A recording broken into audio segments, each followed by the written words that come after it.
my answer is a very short and simple one. There are many influences in my life. My own father, Mr. Lee Kuan Yew, all our successive leaders, leaders in the community, leaders on the ground, including Waiki, Kamsina, and others. I don't model myself on anyone. I don't pretend I can be like anyone else either. I'm honestly my own man. And I believe that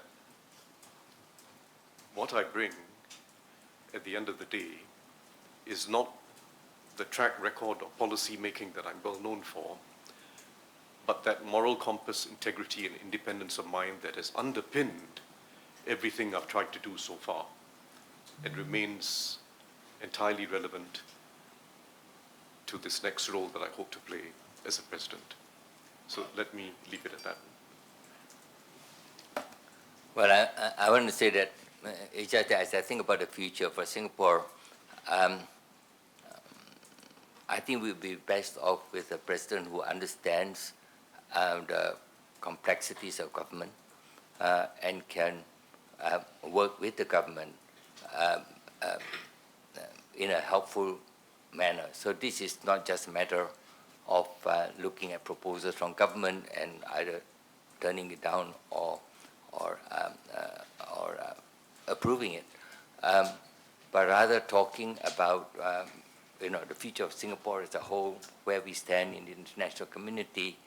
How do we look at international relations? How do we look at creating international space for Singapore?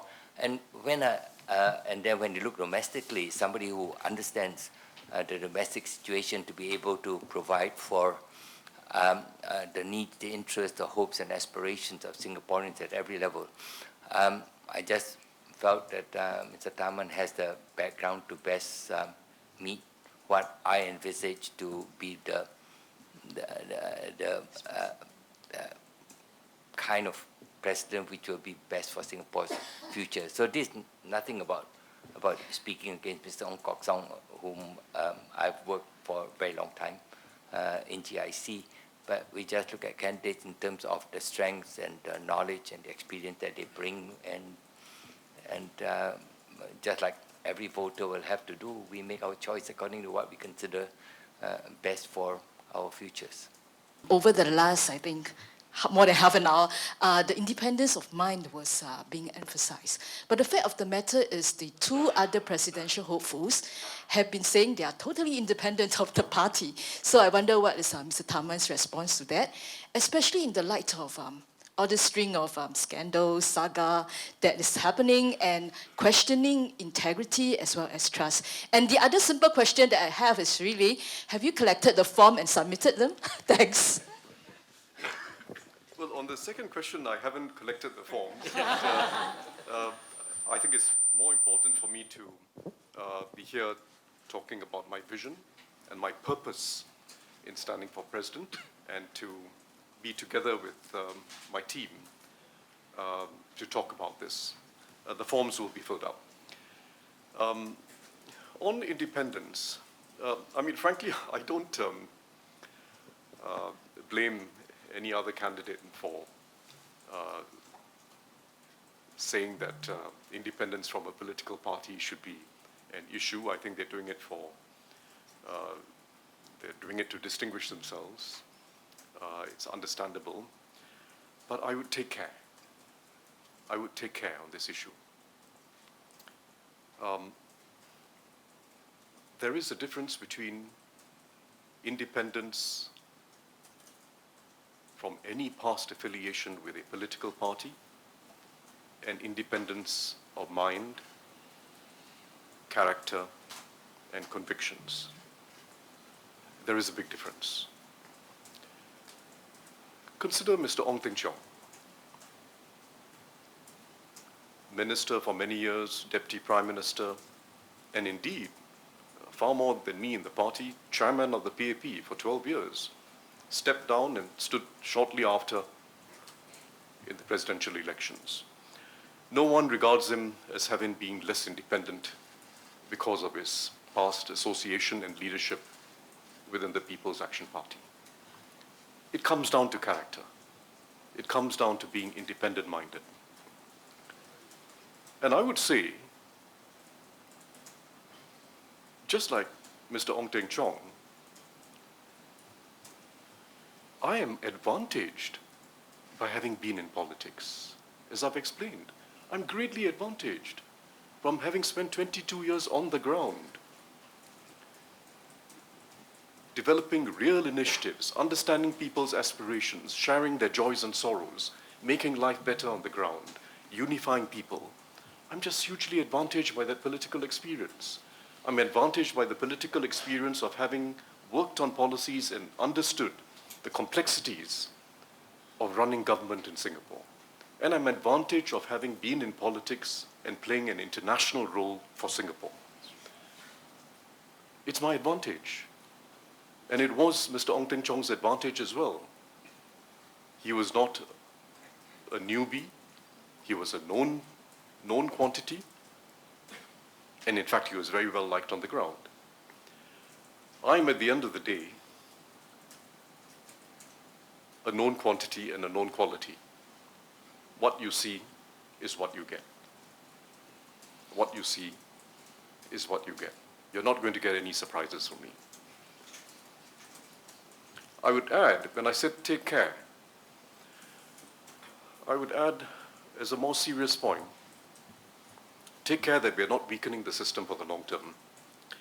If we're going to start judging the eligibility of candidates or their suitability according to whether they have a past relationship to government, think of all the top civil servants. Think of all the persons who are under the Constitution eligible to be president under the public sector track, public service track. Permanent secretaries, many others. Almost all of them owe their positions to the Prime Minister or the advice of the Prime Minister or to a minister in the Prime Minister's cabinet. Do we rule them out? I think that would really weaken the system. Do we think them less independent simply because they hold senior positions in the public service on account of the Prime Minister or his cabinet or the advice of the Prime Minister? Surely not. I have known so many good people in the service with that same integrity and independence of mind. We shouldn't rule them out. Even if they've had a close association with the government and even if their jobs, they held their jobs because they were appointed by the Prime Minister or one of his ministers or the advice of the Prime Minister. So let's not draw these artificial distinctions based on past affiliations. Let's look at the positive attributes of each candidate.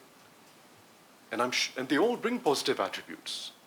In fact, the two candidates so far, in my opinion, are worthy candidates who bring positive attributes.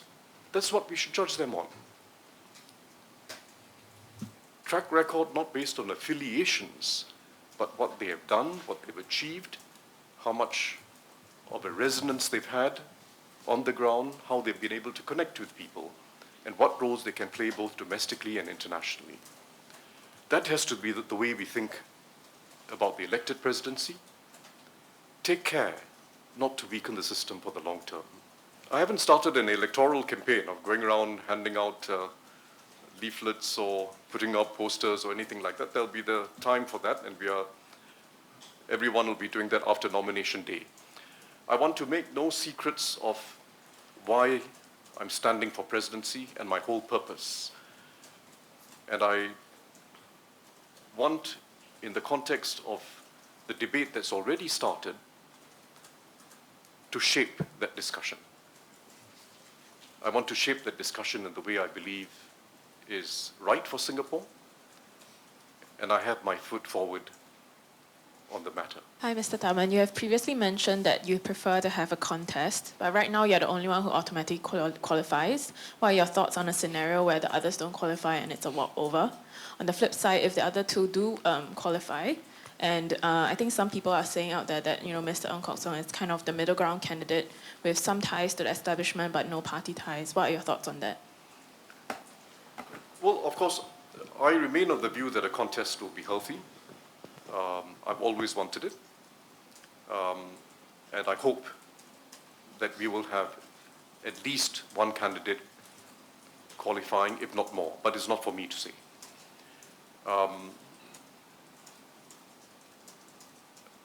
I believe, as I mentioned earlier, that this has to be a contest on the positive attributes that each candidate brings. And I believe Singaporeans are able to judge on the basis of those positive attributes, and this will be a good contest. But it's not for me to say exactly who qualifies.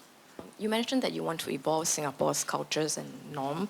So can you tell us, are there certain things that you think need improving in that respect? And why do you think that you are in a better position as president to improve these culture and norms rather than as the executive, part of the executive? Yeah, thank you. Very good point. And as I was listening to my fellow teammates and Mary talking about the various policies I was associated with to help uplift workers, I also wanted to say that my role now changes. The president does not make policies. But I believed for a long time, and I've grown to believe increasingly through my experience of the last 20 plus years, that we will not succeed in creating a more inclusive society through policies alone. We do need to deepen that culture of respect in Singapore for ordinary people, for the poor who are trying to uplift themselves, for every skill and job. Deepen the culture of respect for people who are pursuing alternative paths in the arts. Deepen the culture of respect for people with different views and political leanings. There is a respect deficit in many democracies around the world today. And it's very hard to build an inclusive society, very hard to address inequality if people don't respect each other. Because it's not just a matter of pay, it's a matter of fairness and the wanting to give respect that underpins the whole system. I don't think we start from a bad place in Singapore. We accommodate each other. We are not a society that's bigoted, but we have to deepen that whole culture of respect in the years to come. I see it as not something that's in a different world from policy making, but it has to go hand in hand. And it is not something that can be commanded from the top. It has to be something that has to be supported on the ground. Initiatives, people gathering together to support each other, mutual help, and over time, you slowly build a culture that is different from before. More resilient, more solidarity, more sense of sameness among Singaporeans. I don't know if Jane, you want to say something at this point, because my wife has been working very closely with me in Jurong over the years, and in fact, running programs. You might want to add something at this point. Trying to sort of fit into the frame, I think our deep values and how we live them is manifest on the ground. So for 20 years, for example, we have been on the ground, and my personal focus has been on, with Mr. Tharman, has been on the disadvantaged. And the disadvantaged need a lot of commitment, time, if we want to take part in a transformational journey with them. And the people who we focus on, who are the disadvantaged, the segments that we think that we can make a difference in their lives are youth, of course, preteen, and especially those who are poor and come from homes where most times their father is not there, and if mother is there, mother is really struggling. The second type of people we work with, Mr. T already mentioned, which is ex-inmates We believe deeply in working with ex-inmates because we cannot put aside people who have made one mistake, even two mistakes in life. And we've seen from working with them the talent and the anguish, I think, in which they have been failed by society. But so that's them. And then the third category of people we've worked with by virtue of focus on the disadvantaged, the children we looked at, we worked with, the fathers we worked with, and the mothers. And the mothers, if their husbands are in prison, it's terrible for them because they look after the children, and they are father, mother, caregiver in every way to the older the grandparents and the great-grandchildren or grandchildren, and they're also the providers in every way. And they actually have no resources for themselves, they have no time for themselves. So really, mothers who, by virtue of how society judges their husbands or how their husbands turn out, so many of them become single mothers, not by choice. And then how then do we intervene? And we found from many years of experience on the ground, and trying to distill them, one of the key issues is the relationship that we have with people. And what are the values that must underlie this relationship? First of all, of course, patience is really important. You cannot just come in and think you're going to give money and give free laptops and, you've done your job. Well, you've helped a little, but it's really only a tiny amount. And we're a rich country, so it's really not about giving money, and it's not really about giving laptops. So first of all, it is being patient to get to know the person. Secondly, it is acceptance. And acceptance is a very important thing because if you are the helper, you come from really a different life, and you come from relatively much more resources. So if you accept people who are, frankly, much more disadvantaged than you are, it's really the beginning of something like love. Unconditional love. And then the third one is not judging. And not judging, I think, is probably the most important value that must guide your relationship. Because when you don't judge somebody, my relationship with you is not about me judging you, it's about you. The relationship means I learn what you've been through and I get a sense of your life. And when we put these together, we find that the person who is receiving help finds that you respect them, and it becomes, and here we're beginning to reach the closing of the virtuous circle, because there begins to be mutual respect. And when there's mutual respect, and I'm sure Waiki will speak on it later, you find that the person who's being helped finds confidence, and when they find their own confidence, honestly, they begin to find their own ability. And that's where I will stop here, because then we have found that all the people who we've worked with, they come at the start like supplicants, like looking for help. But if you've given patience and acceptance and non-judgment, they become leaders and they become volunteers. So that's the virtuous cycle.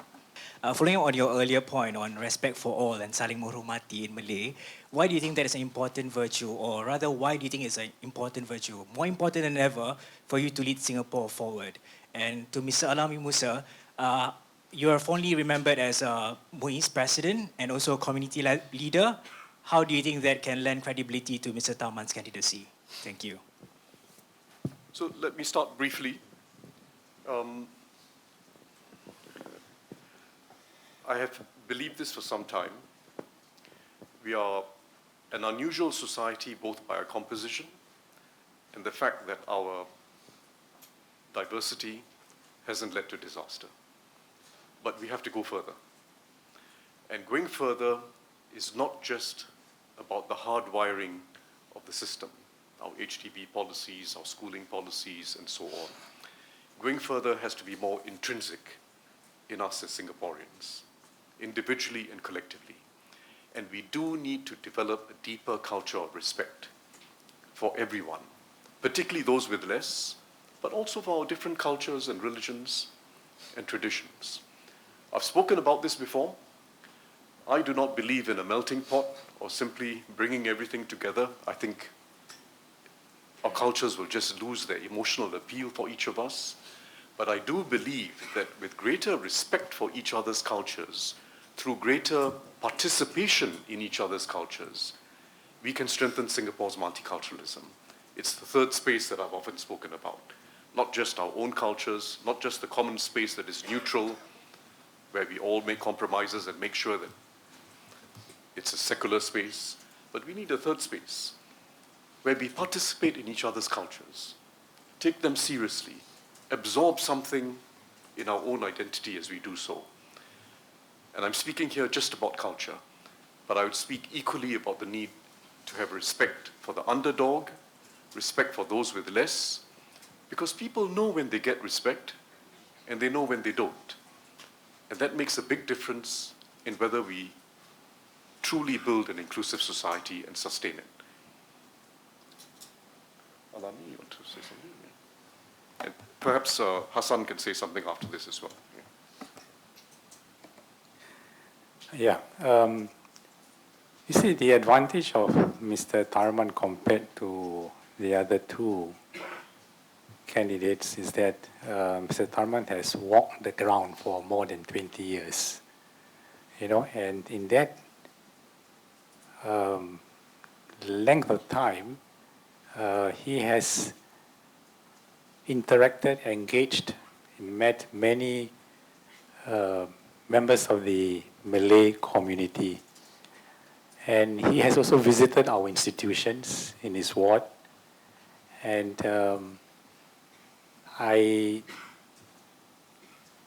get the feedback and the information, the ground feeling, and I think basically the community, the members of the community who come into contact with Mr. Tharman are very touched by him, his humility, his sensitivity of the Malay Islamic Muslim culture. And I think they have very excellent words for Mr. Tharman. And more so, Mr. Tharman spoke of the three spaces. Yeah, the first space is about preserving our own culture. And he's a firm believer, advocate of multiculturalism, and something which certainly the community much and deeply appreciated from Mr. Tharman. Of course, second is the common space, and third, which as someone in the studies in interreligious relations, appreciate a lot this third space, the intercultural space. I think this is where Mr. Tharman's example of keen to learn from other cultures is also seen as a model, as a good example for the community. And I think as president of MOIS for 10 years, I find that such examples given by Mr. Tharman has motivated also the Malays, you know, especially in your ward, in the mosque there, to interact and interchange with people from other cultures and other faith. Thank you. When we talk about this culture of respect, it's not just something in the air. It is concrete. It is real relationships on the ground, persistence of those relationships, and a culture of aspiration that we develop together. It has to be real. It has to be felt. It has to be felt. And that's why I got Waiki to speak. That's why I got Hassan to speak. That's why we'll get Kamsina to speak afterwards. It has to be real. And as a president, I intend to advocate for those real circles of aspiration and mutual respect that we need in Singapore. Being in the politics for so many years, right, 20 over years, do you find it very challenging to detach yourself now from political parties to run for president? Because with the emphasis of being independent from any political party's affiliation and association, especially when you need to explain this to the Singaporeans. And also to Mrs. Tharman, can you share with us how do you feel when Mr. Tharman first expressed to you his intention to run for president? Thank you. So, detaching myself from a political party is what I've done. I think everyone knows me. The opposition knows me as well. They know that I'm by nature non-partisan, but I've no regrets at all of having been in the PAP and serving as a politician for 22 years, both in cabinet as well as on the ground. I have no regrets. I have no regrets for being part of that team. It is what has enriched me. It is what has given me not just experience and expertise, but allowed me to create something on the ground. And I have no doubt at all that in my new role, I'll be able to rise above politics, because that's been my makeup all along. I've no doubt I'll be able to do it. Was there a second question you had? Sorry. Okay. Yeah. You want to take it? No, please, please. In our relationship, it's always said that I have the last word. But on this decision, it was really tough to have the last word. Now, the thing is, for the last 20 years, I've really focused on many very important causes, which is art, which is empowerment of the disadvantaged, really, and now increasingly so the importance of sustainability and responsibility in the green space as common to all of us. So he said to me, none of your that kind of work will be affected. Can you say that in public now? Because he's silent, but he said that to me in private, and so I therefore happily supported this position, because none of what I believe, which I think are urgent and of current importance, will be affected. And it will also streamline well with this cultural focus that he's been speaking about this afternoon. Thank you. You know, we're not, those of us who've been in politics, we're not in politics for partisan reasons. We're in politics because we wanted something better for Singapore. Whether we're under the PAP or the Workers' Party or any other party. We're in politics because we want to do better for Singapore. So we should avoid thinking of political experience in partisan terms. It's never been me. I don't think that's the way it characterizes most of my colleagues, or all my colleagues. And we have to think about real track records and contributions and what character it shows in the person. I really would like Kamsina to say something at this point, because she hasn't spoken yet. But the reason why I've called on, and Bira, the reason why I've called on them to speak is because it illustrates the point I'm making, that a culture of respect is concrete. It's real initiatives. It's not just rhetoric or an aspiration. And they each represent something.